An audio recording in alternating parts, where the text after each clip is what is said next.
Exacto, y me dicen que ya estamos en comunicación con el periodista de investigación Hugo Alconada Mom, prosecretario de redacción del diario La Nación, columnista del diario español El País y autor de varios libros, el último, La ciudad de las ranas. Hola Hugo, te saludamos Gastón Reutberg, Cecilia Domínguez y quien te habla Alejandro Alfie. ¿Cómo estás? Buenas tardes.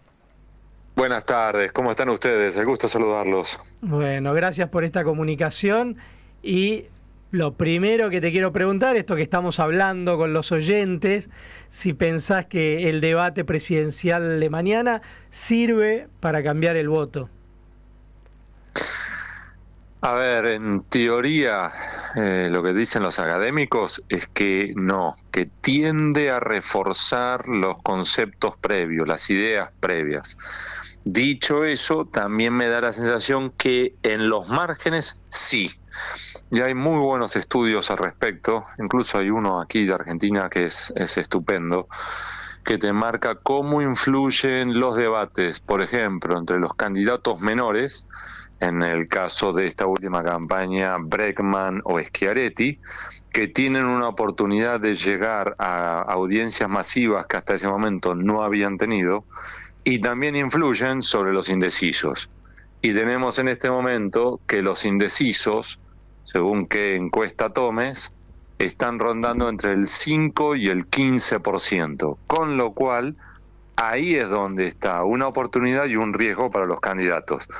Si cometen un error demasiado grosero o por el contrario tienen un muy buen debate, tienen una oportunidad de avanzar o retroceder. Y eso es lo que vimos, Alejandro, en los últimos dos debates con Schiaretti. Yo creo que muchos televidentes, tras escucharlo a Schiaretti, sí, por un lado se reían con esto de República de Córdoba, era todo maravilloso, pero por otro lado decir, epa, este muchacho es interesante, ¿de dónde estaba? Sí, lo potenció, duplicó los votos. Ojo que acá en la mesa tenemos a alguien que cree en la República de Córdoba, cual, bueno, no sí, es ni bueno ni malo, es lo que es. Cecilia, claramente. Por supuesto.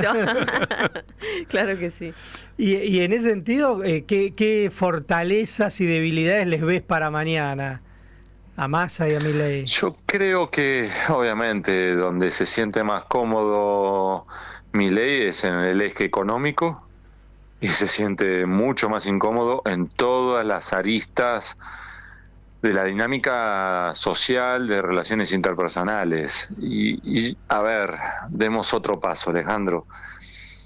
Mi sensación, ¿qué suele quedarnos de los debates? No son los comentarios técnicos, no son las apreciaciones o disquisiciones largas, son por lo general las sensaciones, las impresiones personales o alguna frase que resulta icónica y que marcan el tono del debate o por lo menos cómo van a ser recordados.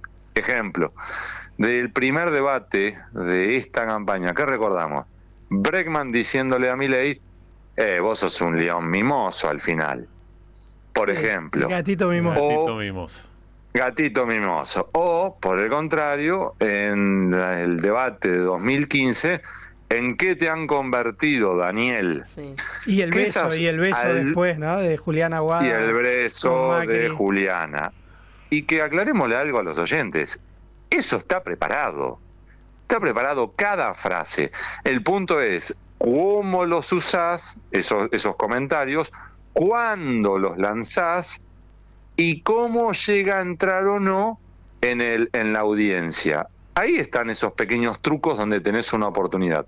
Entonces, para cerrar el comentario, si mañana, ante un comentario de Massa que tratara de irle al tobillo de Milei por el lado de, por ejemplo, su estabilidad mental, o sobre su relación con los perros, o sobre Milei reacciona de manera adecuada, mesurada, templada, y logra surfear la ola, ni siquiera recordaremos el evento, si por el contrario patina, se siente incómodo, lo mismo. Y aclaremos algo, lo mismo del otro lado. Uno de los momentos menos felices para Sergio Massa fue cuando empezó a hacer comentarios sobre su paso como intendente de Tigre, del cual han pasado 8 años. De repente yo creo que la reacción natural de muchos televidentes es, para. Vos te estás haciendo un argumento de hace 8 años como intendente de Tigre. ¿Por qué no hablas de vos como ministro de Economía? Entonces, hay pequeñas oportunidades, e insisto, acá es un intento de llegar a los márgenes, a los indecisos, que en estos momentos son muchísimos, entre el 5 y el 15%, con un electorado que estamos en 35 millones, estamos hablando que entre 1.700.000 personas todavía no decidieron su voto, hasta más de 5,5 millones de votos que tampoco todavía se han definido. Es muchísimo. Hugo, recién mencionabas al Massa ministro de Economía, Massa candidato presidencial. ¿Por qué crees que no pegó tanto en el electorado, sobre todo hasta ahora, ¿no? Hay que ver, todavía queda una semana, en este país todo puede pasar en una semana, pero ¿por qué crees que no le pegó tanto ese rol de ministro de Economía en un momento en el que la economía argentina está pasando un pésimo momento, donde hay mucha gente que la está pasando mal, y parece, por lo menos también en las últimas encuestas de imagen, por ejemplo, muchos inclusive no lo encasillan dentro de este gobierno, ¿no? ¿Qué cualidad tiene Sergio Massa que hace que no esté completamente pegado a una situación y un contexto verdaderamente complicado como el actual? Por un lado, creo, Gastón, la astucia de Sergio Massa es un elemento a tener en cuenta. Él es muy astuto. Y por otro lado, también la torpeza o la incompetencia de quienes compiten con él. Se dan los dos ejes. Te doy un ejemplo. Faltante de nafta, de combustibles, que después vamos a plantear por qué se generó eso o no, da igual. Pero en definitiva, lo que vamos reconstruyendo es que Sergio Massa hizo un análisis de la situación, calculó cuándo iban a estar ya otra vez empezando a normalizarse la situación, le informaron que era el martes a la tarde, martes a la noche, que incluso para ese momento podía haber buques y empezando, en definitiva, que para el martes a la noche podía estar resolviendo la situación. Y salió a comunicarlo, no de ese modo, diciendo tranquilos, hay que aguantar 48 horas porque lo que hubieran hecho, lo que hubiera generado es que la gente lo hubiera insultado, tengo que estar 48 horas sin nafta por tu culpa, hijo de puta. No, lo planteó de otro modo. Si para el martes a la noche esto no está solucionado, yo me voy a encargar que las petroleras sufran, y blum, blum, blum. Y para el martes a la noche se solucionó. Con lo cual él quedó como que mérito de su amenaza, de su casi elemento coactivo, logró que los responsables, que no era el gobierno, sino esos malos petroleros, arrugaran frente a él. Con lo cual eso es un mérito, eso es astucia. Y por el contrario, ese mismo ejemplo visto desde la oposición. ¿Vos recordás alguna frase de algún opositor vinculado a este tema? Si yo te digo, decime ahora, pegado, no. Una frase. No. Bueno, eso es un mérito. Entonces, y podemos seguir dando otros puntos de este tipo. Patricia Bullrich, en los dos debates dejó muchísimo que desear, en particular en el primero. Entonces, tenés la astucia y los méritos, la competencia, la preparación de Sergio Massa, que claramente se había preparado a tal punto que cuando tenía 2 minutos para hacer sus comentarios, al minuto 59 había terminado de hablar, hacia el punto y aparte, y sonaba el botón, ¿o no?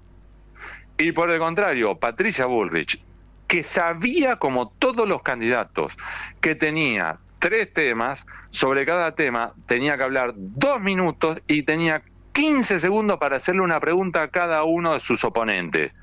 Y en la primera oportunidad que tenía que hacer una pregunta, no logró formular una pregunta en 15 segundos hacia Schiaretti. Eso desnuda por un lado, una preocupante falta de preparación y por otro lado, una inquietante sensación, un inquietante metamensaje hacia los televidentes. Si esta mujer, en uno de los eventos más importantes de la campaña, no está a la altura, ergo, puede que no esté a la altura para ser presidenta. Podéis estar de acuerdo o no con ese pensamiento, pero fue la sensación que transmitió. Hugo, muchas veces escuchamos quién va a estar detrás de las decisiones tanto de Massa como de Milei. Y Massa, por ejemplo, bueno, Milei también lo hizo, diciendo que él va a gobernar y no va a ser Macri, aunque se haya querido instalar eso, o incluso Massa también diciendo que muy firmemente que el que va a tomar las decisiones va a ser él. ¿Cómo ves una eventual presidencia de Massa teniendo en cuenta la figura de Cristina Fernández de Kirchner? A ver, te dirían 2 ejes. El primero, y no es que me escabullo de la pregunta, Cecilia.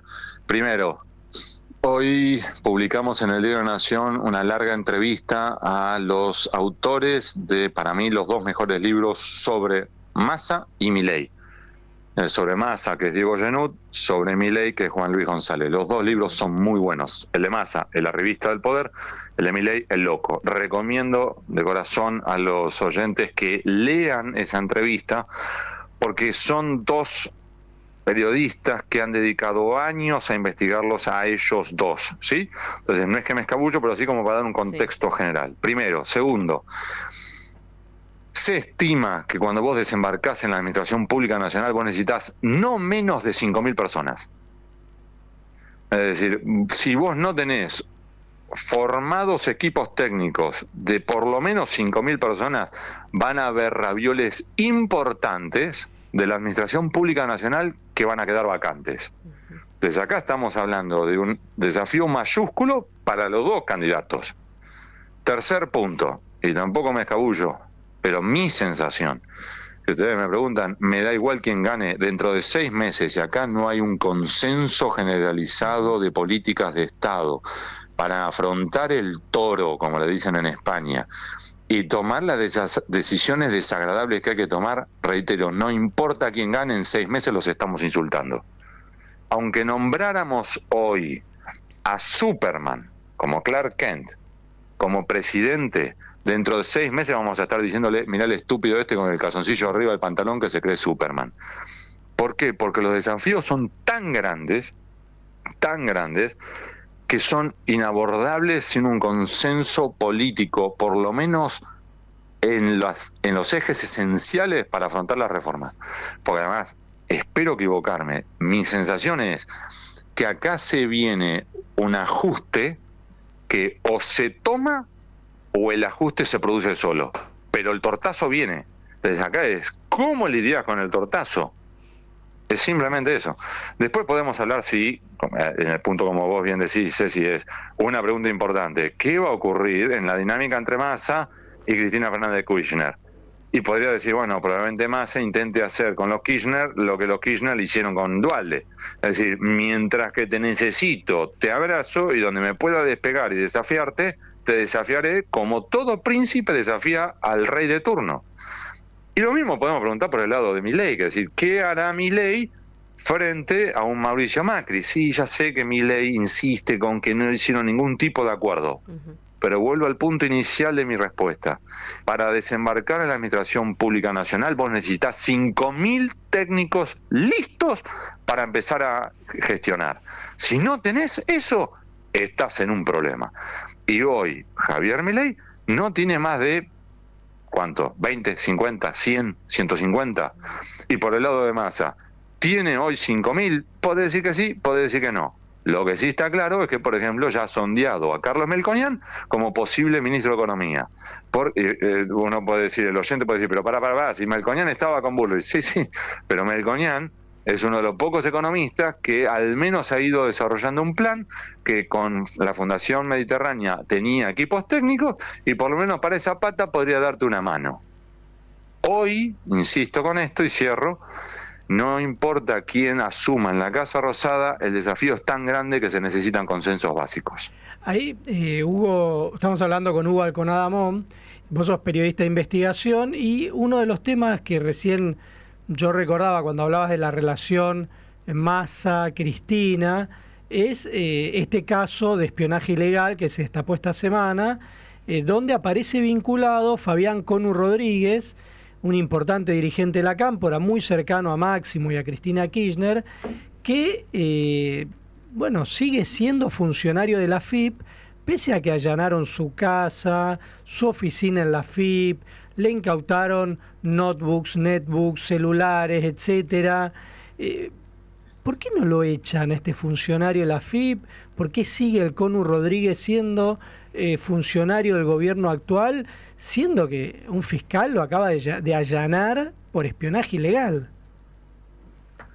A ver, como principio general, Alejandro, y vos tenés el mismo recorrido que yo, por lo general hemos visto que los gobiernos en general y los gobiernos kirchneristas en particular no te entregan a un alfil en el momento de la tormenta. Entonces, no les piden la renuncia, no quieran entregar a ese funcionario como si fuera una víctima propiciatoria del Poder Judicial con el cual están enfrentados, o con los medios de comunicación cuando, por ejemplo, quedan bajo la tormenta por una revelación periodística. Y lo hemos visto en múltiples casos, algunos de ellos icónicos. Por ejemplo, el caso de Ricardo Jaime, secretario de Transporte del kirchnerismo, cuando recordarás que sacamos a la luz que estaba volando en un avión de 4.2 millones de dólares. Sí. Y no lo entregaron, tardaron como un año más en entregarlo. Entregarlo en el sentido de que entregara la renuncia, ¿se entiende? Entonces, el primer eje. Es decir, naturalmente los gobiernos no te entregan a alguien en una situación de debilidad. Punto 1. Punto 2. También puede estar ocurriendo aquí que el Conu Rodríguez haya sorprendido a todos. Porque de hecho cuando hablábamos con la gente de la Cámpora, la gente de la Cámpora te decía, yo nunca me imaginé que el Conu estuviera pidiendo datos de inteligencia y de inteligencia ilegal para moverse. Entonces puede haber acá una fase de sorpresa, no de shock, pero de sorpresa. Tercero, Alejandro, yo creo que Sancheta no dependía del Conu Rodríguez ni tampoco de Tailade, sino que Sancheta respondía para algunas tareas de inteligencia o a Tailade o a el Conu Rodríguez como podría haber respondido en el pasado a otros gobiernos. ¿Por qué digo esto?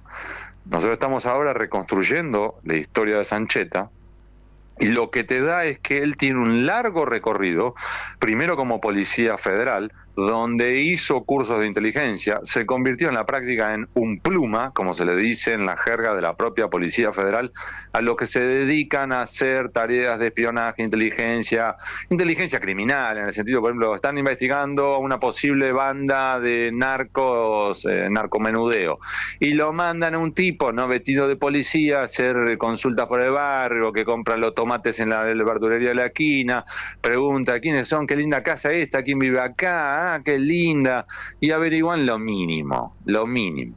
Ahora, en el caso de Sancheta, después se empieza a trabajar también en la CIDE / AFI, y estamos hablando de un muchacho que ha trabajado en la AFI durante años, ya incluso había datos de Sancheta trabajando adentro de la AFI en las postrimerías del gobierno de Cristina Fernández de Kirchner. Continuó con Macri y continuó con Alberto. Eso, y cierro con esto mi respuesta, Alejandro, podría explicar por qué entre los más de 1000 legajos de inteligencia que él redactó, tenés desde hacer legajos sobre Gustavo Arribas, a ver si este tipo estuvo tratando de buscar información sobre el titular de la AFI de Macri, claramente responde para el kirchnerismo, sí. Ahora también aparecen, por ejemplo, datos de cómo él hizo también una carpeta sobre Máximo Kirchner. Entonces, si vos laburás para el kirchnerismo, y en particular para el Conu Rodríguez, no vas a estar haciendo un legajo de Máximo. No, eso yo te lo que eventualmente puede ocurrir es que haya un proceso temporal en el cual, cuando estaba el kirchnerismo en el poder, él acataba las órdenes del kirchnerismo, investigaba a X, Y o Z, y cuando vino a Macri, siguió haciendo lo mismo para el otro lado. No, yo eso te lo tomo y lo entiendo, pero en el dictamen de Pollicita, al único que menciona y muestra los WhatsApp que se intercambiaban es al Conu Rodríguez pidiéndole hacer una operación sobre Victoria Tolosa Paz, y donde inclusive le decía, te pago con la publicidad oficial del gobierno de la provincia de Buenos Aires, y donde iba más allá y le gestionaba el pago, que Pollicita pone en el dictamen cómo ese pago se iba concretando. Entonces me parece que ahí totalmente, está mostrando ya una operación adicionales. De espionaje. Sí, y te agrego 2 datos adicionales. Sí. Él mismo, en un documento que le encuentra el Poder Judicial, llega a decir que en un momento le está trabajando en un equipo de tareas, no grupo, gracias a Dios no utilizó ese término, equipo de tareas, en el cual aparecen y empieza a decir distintos nombres. 2 de los nombres que menciona, que yo por la duda que no sé si todavía están protegidos por la Ley Nacional de Inteligencia, por el motivo por el cual no voy a mencionarlos, pero en definitiva menciona por sus nombres a 2 agentes de inteligencia que después se reconstruye que son la mano derecha y chofer de Fernando Pocino, Sí. el espía de mayor cercanía y confianza de Cristina Fernández de Kirchner, Sí. y también a el otro agente que sería como su superior, que era la mano derecha de César Milani. Entonces decís, uy, este muchacho, al menos mientras que el kirchnerismo estaba en el poder, este muchacho respondía directo, o digamos, con un eslabón de por medio a Fernando Pocino y a César Milani. Desde ahí hay una enorme luz amarilla. De todos modos, y cierro con esto, ahí, Alejandro, también hay un enorme desafío. ¿Cuál es? Hasta ahora lo que ha salido a la luz es el material parcial de un teléfono celular Samsung y una laptop Toshiba, y hay otros 17 dispositivos que todavía no han sido analizados. Algunos dispositivos probablemente no tengan nada o tengan poco, otros podrían llegar a ser interesantes. Y el segundo desafío es que ya se han topado los investigadores judiciales con material que está encriptado. Con lo cual acá o van a tener que convocar a expertos informáticos que hagan un ataque de fuerza bruta sobre esos dispositivos electrónicos para tratar de abrirlos. Fuerza bruta significa utilizar programas informáticos que pongan, como dijera, voy a ultra simplificarlo. La clave son 5 cifras, empiezan 0001, 0002, 00 con un programa informático hasta que lo encuentren. Eso te puede tomar, según el tipo de clave, te puede tomar 30 minutos o te puede tomar años. Entonces, un desafío es, por un lado, si lográs abrir esos dispositivos electrónicos, o si lográs que Sancheta se quiebre y colabore. Y el último desafío, Alejandro, es, y si lográs pasar de él y eventualmente el siguiente eslabón, que es este Conu Rodríguez o Tailade o estos dos agentes que yo te decía, hasta los eslabones superiores de los que dieron las órdenes, le dieron incluso a él la tecnología para hacer lo que está haciendo, y a partir de ahí poder avanzar otro paso. Hugo, como mencionaba Alejandro al comienzo de la entrevista, vos también fuiste blanco del espionaje ilegal, en el periodo de gobierno de Mauricio Macri. Y de Cristina Fernández de Kirchner también una parte, exactamente, iba a agregar. Y entonces te quería preguntar si a raíz de esos episodios vos se te modificó en algo la mirada que vos tenías sobre el accionar de algunos servicios de inteligencia. Y por otro lado, en 2018 publicaste el libro La raíz de todos los males, en el que haces una descripción muy detallada de un sistema que está montado para la corrupción y la impunidad. Y ahí te quería preguntar también si vos crees que los servicios de inteligencia también son un eslabón dentro de ese mecanismo.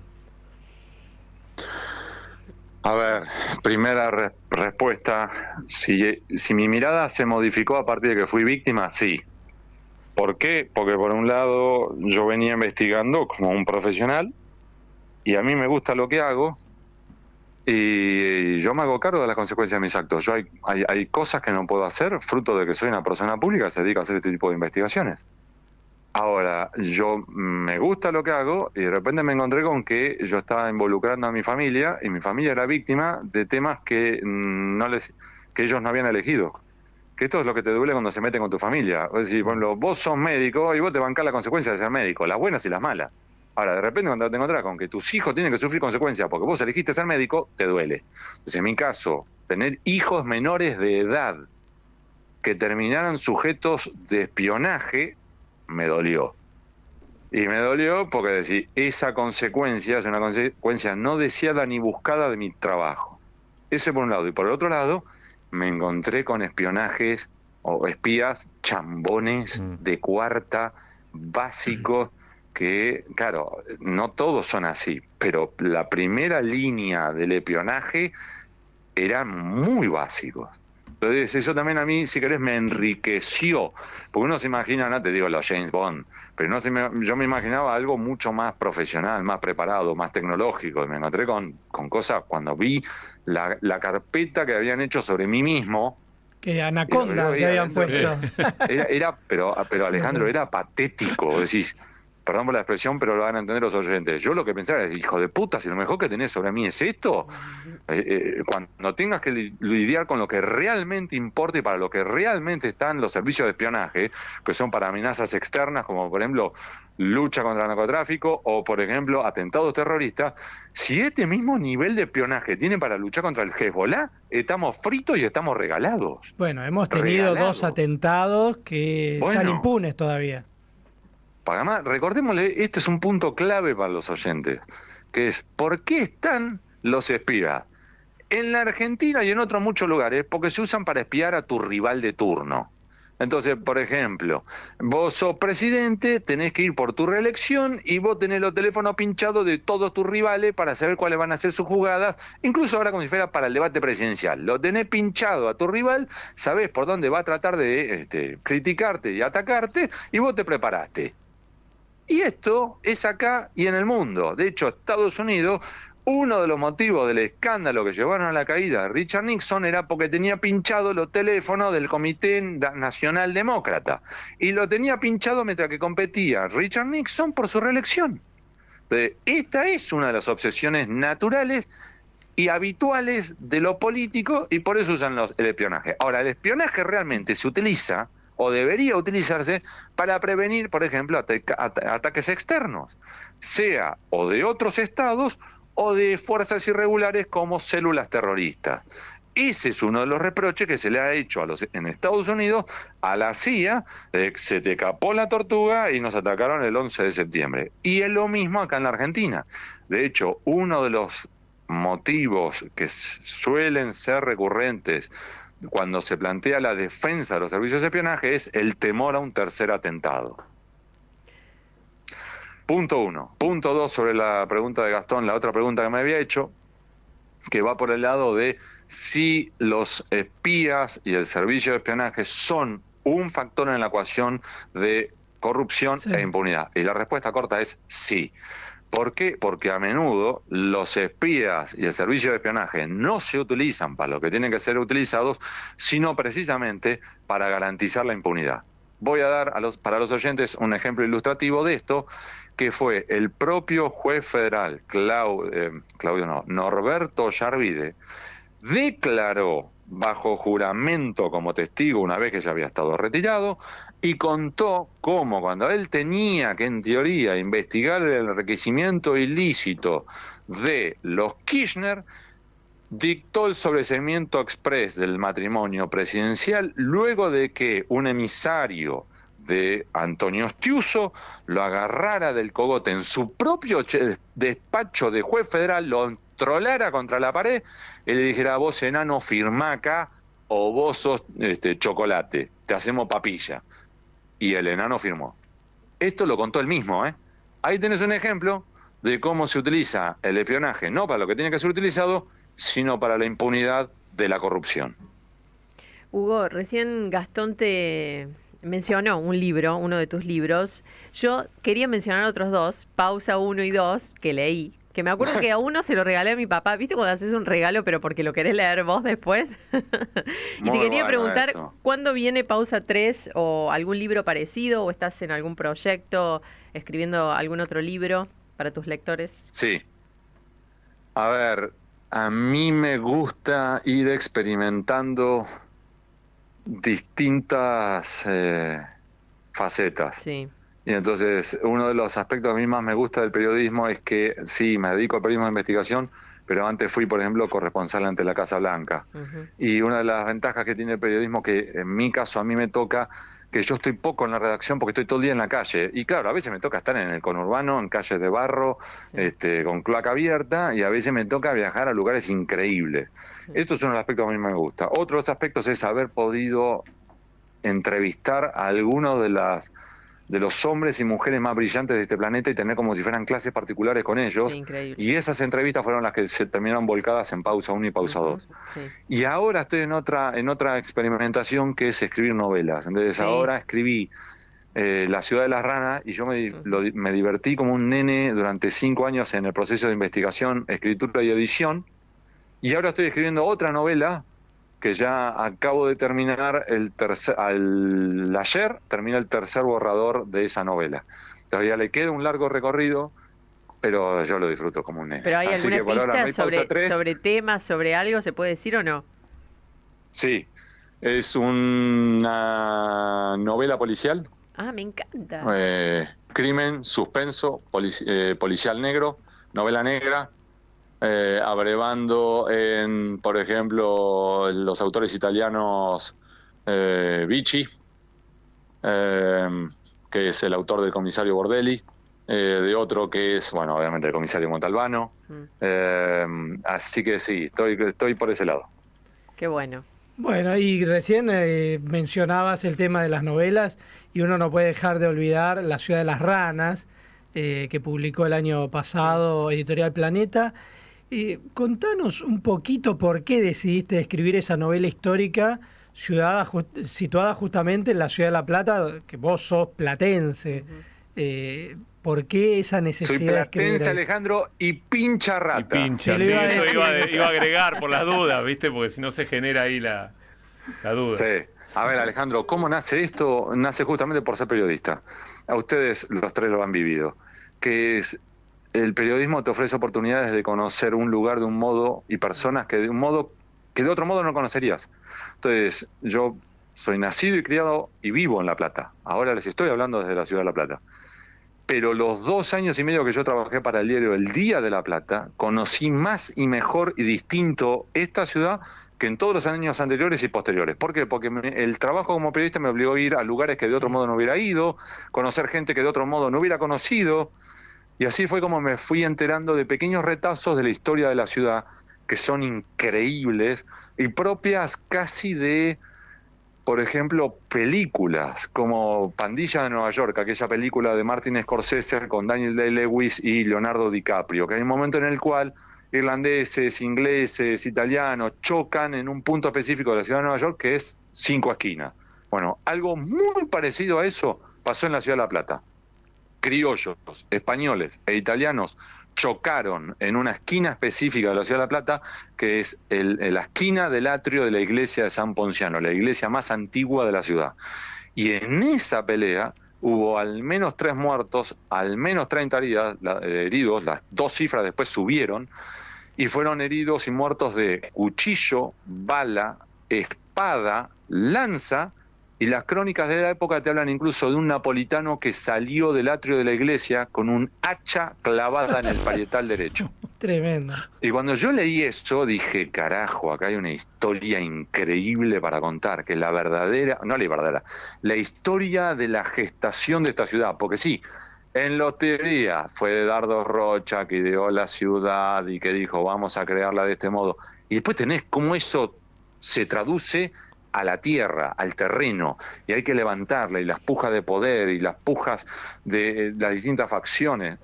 Alejandro, para que te des una idea, el 40% de los que vivían acá, en ese momento, eran italianos, el 20% español, el otro 20% eran todas nacionalidades, solo el 20% final era criollo. La lengua franca en esta ciudad era el italiano. Los primeros 2 barrios que se armaron eran la Piccola Italia y la Calabria Chica. Entonces, las peleas entre los criollos y los inmigrantes eran fenomenales, porque los criollos lo que querían era retener el poder, pero si iban a elecciones perdían. Entonces, para que te das una idea, en la primera elección, la primera decisión estratégica que tomaron los criollos para no perder la elección, ¿sabes cuál fue, Alejandro? A ver. Secuestraron al candidato italiano. Tremendo. Imagínate los italianos cómo reaccionaron, no se Era fueron mayoría, a tomar un té de además. tilo. Entonces, yo quería contar esa historia y para cerrar, lo que ocurrió fui abordando esto con historiadores, yendo a los archivos, como el Archivo Nacional de la Historia, que son unos genios, los empleados de allí son unos genios. Pero yo me daba cuenta que había piezas de rompecabezas que faltaban. ¿Por qué? Porque hay documentos que desaparecieron. Ejemplo, la masonería fue clave en la ciudad de La Plata, pero los primeros 2 templos de los masones en la ciudad de La Plata fueron incendiados al estilo Ku Klux Klan por fanáticos religiosos que salieron con antorchas de noche por las calles de la ciudad. Todos los documentos de esos 2 grupos masones desapareció. Entonces, hay piezas del rompecabezas que te faltan. Entonces, esto es como cuando vos estás armando un rompecabezas de 500 piezas Y porque el nene se los tragó o el perro se los llevó, hay 3 que te faltan. Y bueno, o tenés que armar vos la pieza, dibujarla de otro modo, o te quedaste con el rompecabezas inconcluso. Y ahí es donde entra la ficción. Ahí pasamos a la novela. Acá el productor me dice, debemos 2 tandas y tenemos que ir cerrando. Fue Nos fascinante, enganchamos. Mira, fascinante. acá Gustavo, un oyente, nos dice que subamos la nota porque la quiere volver a escuchar. Sí, va a estar subida completa a YouTube, dice uno de nuestros productores. Así que el que la quiere volver a escuchar, estará ahí presente. Bueno, Hugo, como te decía, nos quedamos sin tiempo. Desde acá te agradecemos muchísimo, no solo la entrevista, sino el trabajo que vos hacés cotidianamente, porque hay que decirlo, no hay muchos periodistas de investigación en la Argentina que hagan un trabajo como el que vos haces.